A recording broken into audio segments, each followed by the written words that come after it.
tous, c'est Marc pour Univers Tesla. Aujourd'hui, je rencontre Florian, qui est un de mes abonnés. Bonjour. Et bon, voilà, on a échangé sur nos passions, sur les Tesla, etc. Et je lui ai proposé de faire une petite vidéo. Alors, j'avais fait une préparation. Et voilà, Florian, est-ce que tu sais ce que c'est que ça? Non, pas du tout. Pas du tout, hein. Non. Donc je ferai une petite incrustation à l'écran de ce que je viens de te montrer. Ouais. C'est le nouveau calcul depuis le 1er janvier 2020 de la puissance fiscale des véhicules. D'accord, ok. Donc en fait, tu vois, puissance fiscale 0,018 et ils prennent en compte la puissance réelle du véhicule au carré. C'est assez compliqué. Et ça tient plus compte depuis le 1er janvier du CO2. D'accord, ok. Parce que là, tu as l'ancienne formule. Ouais, ok. Et là, tu avais le CO2. D'accord. Alors, à ton avis, pourquoi est-ce qu'ils prennent plus en compte le CO2 dans le calcul de la puissance fiscale? Pour les voitures électriques. Exactement. Parce qu'il y a beaucoup de voitures maintenant qui ne polluent plus. Exactement. On va dire en CO2, quoi, côté CO2. Je pense aussi. Ils cherchent le moyen de taxer. Ils voient que on va émettre de moins en moins de CO2. Alors, pas que sur les purs électriques, mais je pense que c'est aussi les plugins. Ouais. On va avoir des 308 plugins qui vont faire 300 chevaux de puissance, qui vont faire très peu de CO2. Et ça va faire un trou dans les recettes de l'État. D'accord. C'est un peu comme ma Model 3. J'ai quasiment 300 chevaux et 4 chevaux fiscaux seulement. Et quand on va être nombreux à avoir des véhicules comme ça, c'est une perte. Ouais. Donc ils sont en train d'adapter en douce les chevaux fiscaux et pour commencer à nous coincer, à nous faire payer. Donc moi j'ai découvert ça sur le site de l'Argus. D'accord.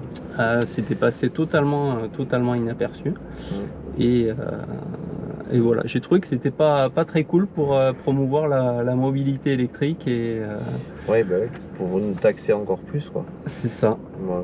C'est ça. On roule sans payer de taxes sur les produits pétroliers. C'est une grosse, c'est un gros manque à gagner pour l'État. Comment est-ce qu'à ton avis, est-ce qu'ils vont, quand il y aura beaucoup plus de monde qui va rouler à l'électrique, pouvoir faire des rentrées d'argent pour compenser cette absence de taxes qui est énorme finalement? Parce que moi je pense au compteur Linky. Tu penses au compteur Linky? Je pense qu'ils vont nous bloquer là-dessus, quoi. Nous trouver un système pour dire bon vous avez une voiture électrique, on peut vérifier la consommation quand vous chargez, et ils vont peut-être nous faire augmenter le prix du kilowatt domicile, quoi. Je le vois comme ça, parce que chez nous ils peuvent pas vérifier sinon.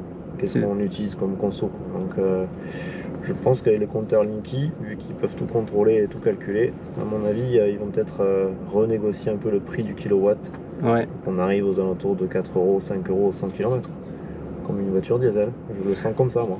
Alors moi j'ai réfléchi aussi, et je sais pas si tu as fait l'expérience. Moi chez moi j'ai une Freebox et j'ai des free plugs, donc des courants porteurs qui fonctionnent un petit peu comme le Linky, c'est-à-dire ça permet d'interroger les équipements, etc. Et quand j'ai branché mon free plug sur derrière un onduleur, ça passait plus du tout les free plugs. Et je pense qu'on va pouvoir, si tu veux, un peu empêcher au Linky, au travers de petits modules de filtre. J'ai vu que ça existait sur internet. On va empêcher de savoir qu'est-ce qui est consommé derrière. Et alors je me suis dit, si ça c'est possible, et s'ils peuvent pas nous taxer sur le Linky, comment ils vont pouvoir nous taxer? Et moi personnellement je pense qu'ils vont mettre en place une vignette comme il y avait à l'époque. Moi je me rappelle, mon père il collait chaque année sa vignette qui était basée sur les chevaux fiscaux. Et ils vont nous faire payer comme ça, parce que on peut charger partout, même avec des panneaux solaires, avec plein de trucs. Et le truc ultime pour nous faire payer, moi je pense que c'est peut-être une vignette auto, où on va participer, voilà, au travers de cette vignette à l'entretien des routes, etc. Ils vont devoir de toute façon trouver une solution. Ils vont devoir trouver une solution pour nous. C'est dommage, mais bon. C'est ça. C'est pour ça qu'il faut en profiter maintenant. faut acheter un modèle de Tesla vite. Surtout des modèles S avec les supercharges gratuites. En profiter un certain temps. C'est ça. Ouais. Ouais, bon après, on verra. Hein. On verra. On en profite tant que c'est possible. Mais moi, je sens qu'à Bercy, tu vois, avec ça, ils sont en train de se creuser la tête et commencent à anticiper dans les futures années comment on va pouvoir refaire rentrer l'argent avec toute la mobilité électrique, avec les Tesla, les plugins, avec tout ça. Ouais. Voilà, bon, mais écoute, c'était la petite parenthèse. Dites-moi ce que vous en pensez, vous, dans les commentaires de cette vidéo. Et puis à très bientôt pour une nouvelle vidéo. Merci, au revoir.